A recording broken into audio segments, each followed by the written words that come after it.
Welcome, everybody. Happy New Year. Thank you for attending our Insights from Entrepreneurs program for today. We have Jonnet Solomon from the National Opera House. Thank you, Jonnet, for coming to coming to speak with us. And if anybody's got any questions while we're talking here, please send something in the chat. I'll be monitoring that. At the same time, at the end, we'll do a quick Q&A if you've got any questions for her. But in the meantime, Jonnet, I'll give it to you. Thank you. Thanks, John. Thanks for having me here today. My name is Jonnet Solomon. I am the Executive Director of the National Opera House. A bit of a background about me. I started my career as an accountant. And very young, my father hired me as his accountant for his business when I was 10. And he knew that I love to eat. So he said, if you want to eat well, you're going to learn how to count those numbers. So I did. And I eventually went to Duquesne for accounting. I worked for one of the big 6 accounting firms at the time. I don't know how many there are today, maybe 4. And after I worked for a few weeks, I realized that corporate accounting wasn't for me and started my own accounting business. And so I did accounting for small business owners, tax planning and strategies, business startup, and retired. I ran that business for 20 years. And that led me to being the executive director of the National Opera House. So the National Opera House is a nonprofit. We're a 501c3, and I started this project in 2000. So I purchased the house in 2000, started the organization, and developed a board with a solid 3-year business plan that was amazing, but it didn't work. So 23 years later, we're here, and we're running the National Opera House to restore the first home of a Negro opera company, which is right here in Pittsburgh. And in the last 2 years, I've been able to raise $2 million to start the project. And right now, actually Friday of this week, we will be finished with stabilization, and we will be able to actually start construction in the project. So I started this business 22 years ago, and we will finish the house and the programs in 2024. So it's basically a 25-year overnight success.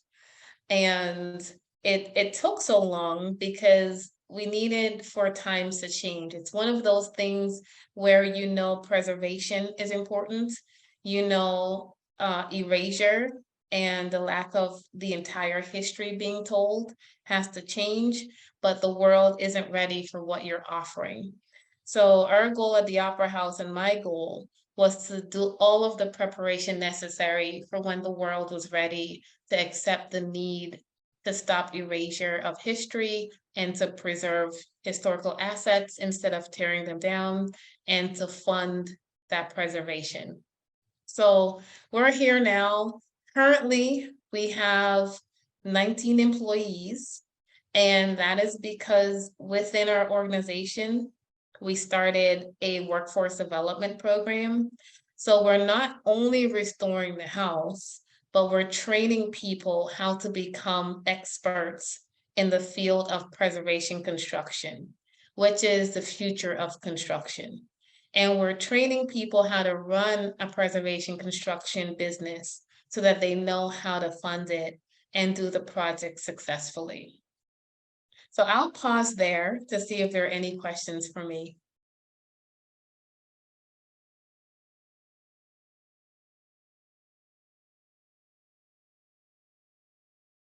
If anybody has any questions or? So this is, Jonnet, this is rich. So suffice it to say, it's from a vision or mission perspective, I would assume it's really twofold. It's to bring back into being what was once considered to be the place for classical and operatic music, while at the same time offering opportunities for individuals to learn a new business, to learn a new trade, to learn the importance of keeping things up and not tearing things down. Is that kind Yes. of a good summary of what you just said? Exactly. Thank you. Yes, that's our goal. It is twofold. And I'll add a third dimension. Our goal is to offer arts and music and theater programming within the community. Even though Pittsburgh is not a huge city, people don't realize that if you live on the other side of a bridge, many people that live there do not venture to another community to experience art and cultural experiences. And our goal is to put that right into the community. Thank you. So I'll talk about a day in the life of Jonnet Solomon. The beauty is no 2 days are the same. They're not necessarily bad or worse, but they're certainly different. And every day, I make more decisions than the average person, I would say.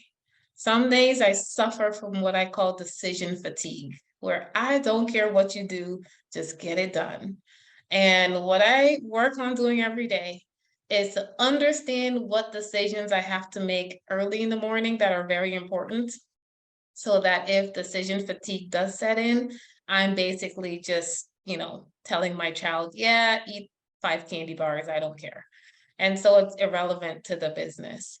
So every day, my job is to make sure every employee is supported and everyone has the resources they need to be successful, and that the business has all of the resources that it needs to be successful. The hard part is knowing what resources we have today, what resources we need tomorrow, and what we need to plan for in the future. And when you're planning out your resources, it's great that we have Duquesne's SBDC, because people don't often think of all the resources they offer.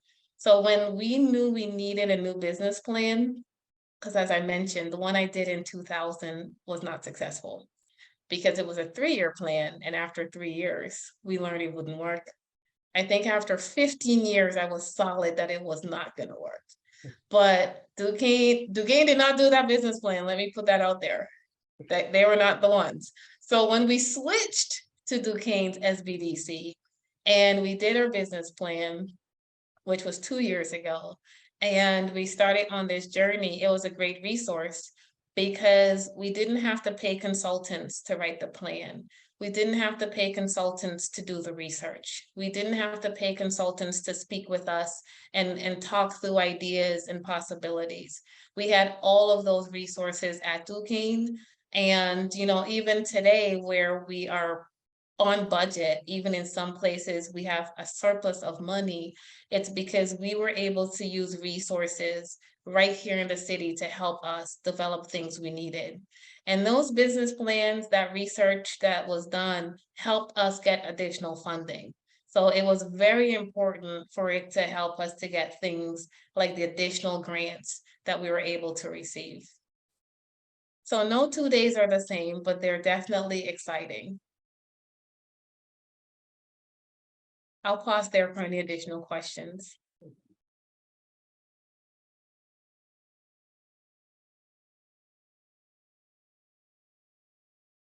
Jonnet, I got one for you. Sure. Okay.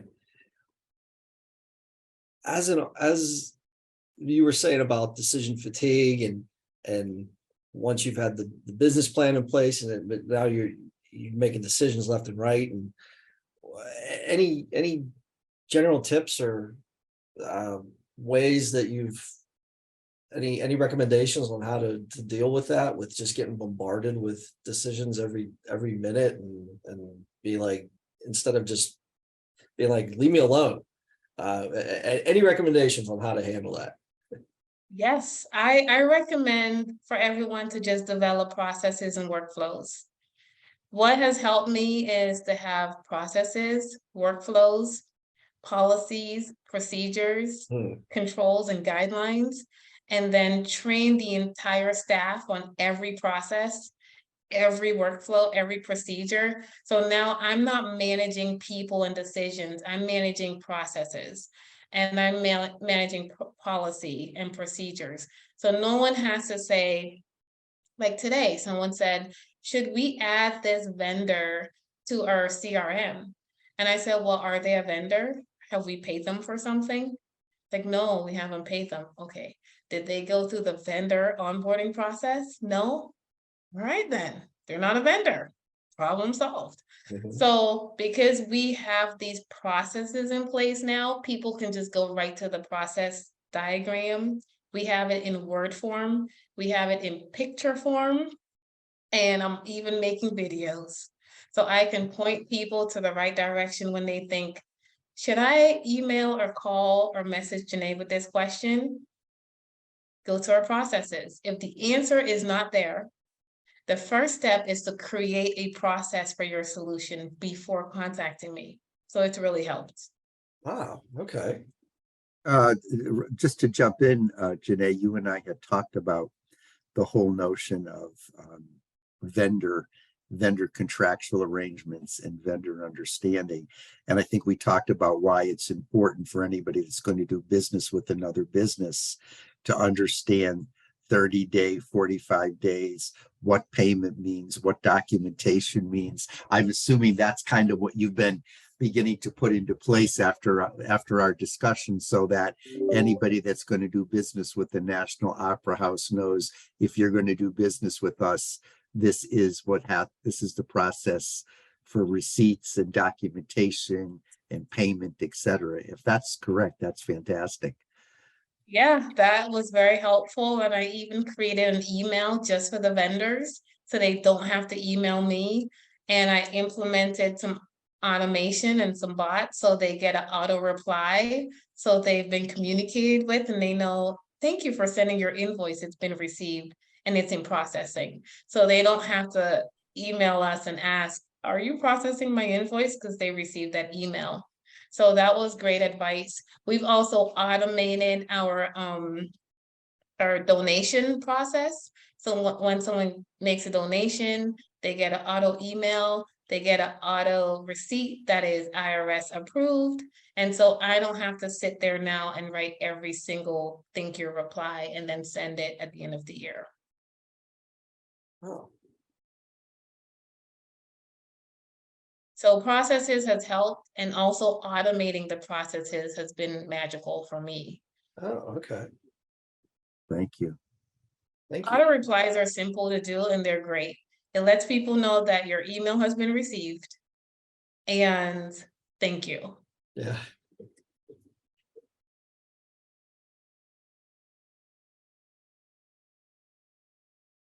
So I'll talk about some of my takeaways as an entrepreneur. As I tell a lot of people who have offered me jobs, I'm not a good employee at all because it requires discipline in a certain lane that I don't have. I have other types of discipline.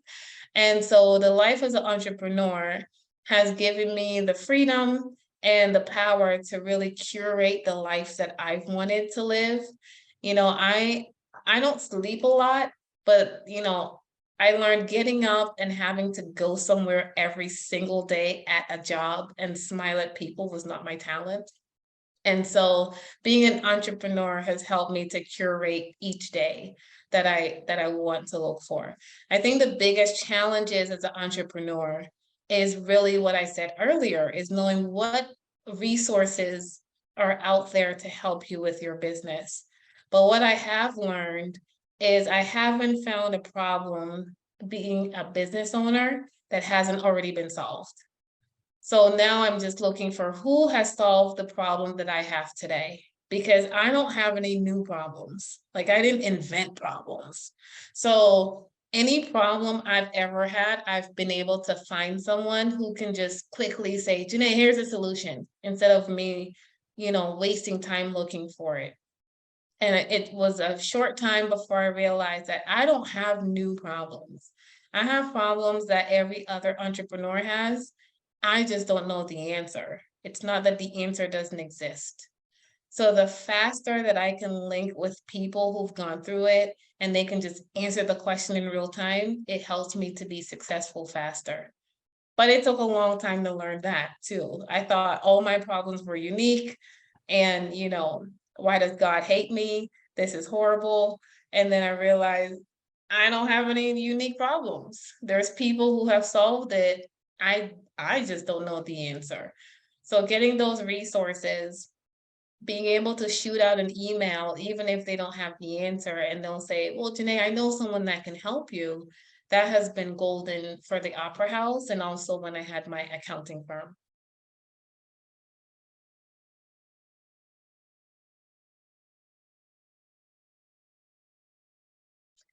So I'll move into the next point in the presentation today about marketing and about selling your business. I don't want to speak too much about marketing because this is being recorded. Yeah. But what I will say about it is always start in your circle and always build on relationships.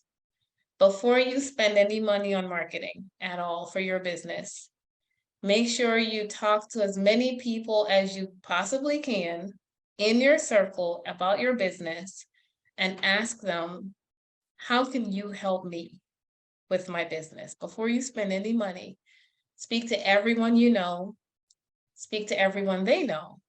And then after you've completely exhausted that, then put together a marketing plan and strategy and make sure you're working with an expert. But I know people spend a ton of money on marketing. I have never done it, ever. I don't believe in it. I believe in just formulating very good relationships and asking people for help. And then they can say yes or no. And if they say no, just say, oh, why don't you want to help me? And let them give you the answer and you work on that. And then if they say yes, you tell them, I need help with ABC. Just have something specific. Maybe it's simple as writing a recommendation on LinkedIn or connecting you with someone, or connecting them with someone. People have asked me, Janae, do you know Richard Longo? I said, yes, I know that guy. I can connect you. That's how simple it is. So before you spend any money on marketing or advertising or anything, start with your network and get your business out there. That's the key for selling any product or service. And when you're growing your business and you're hiring, hire personalities first and talent second. That's just my advice. I don't know what other people say, but having the wrong personality around your space, in your office, in your face, in meetings, they could be the most talented person in the world, but if they're the wrong personality for you, it won't work. So hire personality first, talent second, because you can train talent. I don't know how you solve for personality because I've never actually been able to do it. So I would suggest that you just hire for personalities that complement who you are and who you want to be, and then build from there. So with that, are there any other questions or feedback?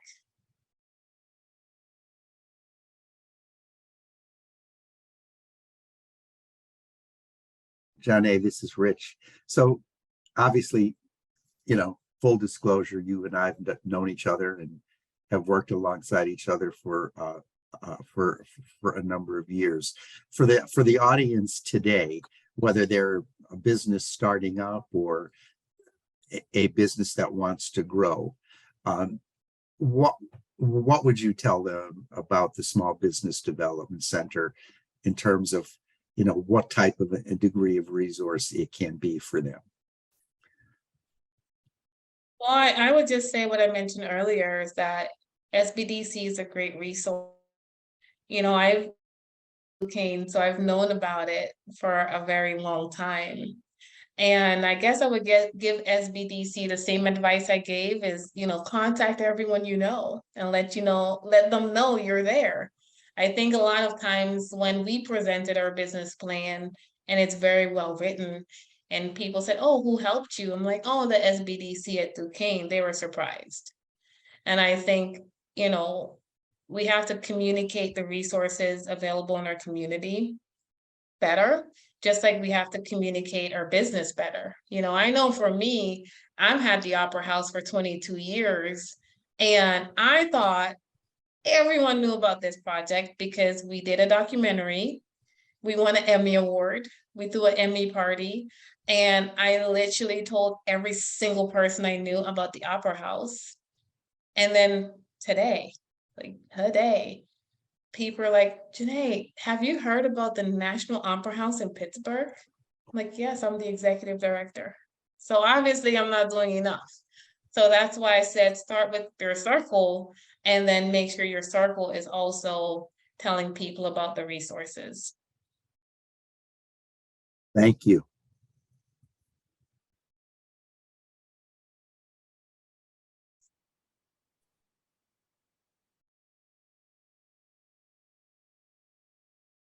So I think we have a very quiet crowd. As I always say, I just said it this morning in a meeting, closed mouth don't get fed. But if anyone has questions, my information will be shared, I'm sure. Yes. And I'll be around after this recording and to answer any questions about people's businesses. I see some names I know. Mark, if that's the same Mark I went to school with. Hi, Mark. How are you? Remember dinner at my house with my parents? Maybe it's not the same Mark. It is the same work. I remember. Hi, Mark. How are you? I'm great. How are you? Well, I haven't seen you in 30 years. It's been 30. I feel like that. It's been quite a while. Yeah, Good I to was a see big you. fan of yours. Good to see you too. Crazy. Somehow I Thank think this is also turning into like, this is your life. Okay, but that's wonderful to see all these connections. Well, Hey, Jonnet, this is. Oh, sorry. No, I was just gonna call you out, Chris. I'm like, what? Chris is on the call? Yeah, I was This waiting is for you to on the crack a call, joke.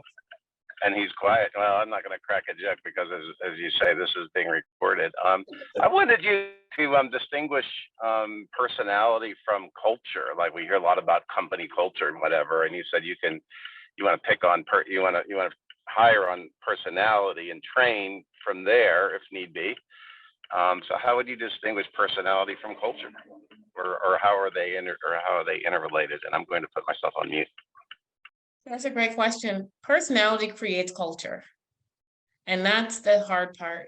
You know, if you have amazing personalities, if you've met people who you ask them to do something and their reply is, well, that's not in my job description, that starts to become company culture, where people do what's called stay in their lane. I'm just gonna stay in my lane. And I tell people, well, our company is the entire road. So there's no line in the road. The whole road is your lane because we're all here to be successful. So I think personality creates culture, and culture is different. So you have to work with people who are very flexible, very open, and they're able to communicate what those differences are. You know, I know for me, I grew up in a British country, so I'm very British. And so my parents are very British. And I don't even understand it sometimes until I'm in a room and people say certain things. I'm like, oh, what does that mean? Because it's just a different culture. But if you're able to ask questions and work with people to achieve the mission, that is the culture you want. You want people who are there for the goal and they are with you to be successful. Because you can train talent, you can train skill, but you can't train, you know, something else.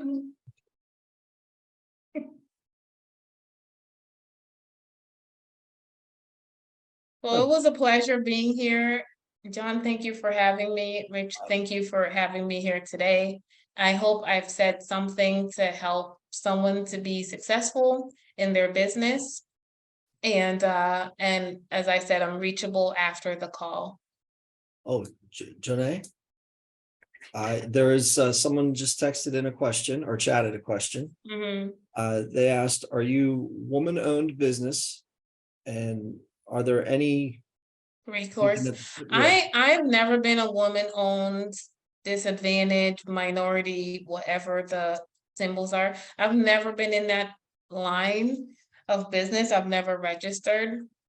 For me, you know, if you're a minority-owned business and you're registered as such, there are contracts, they're called set-asides, that's just for you.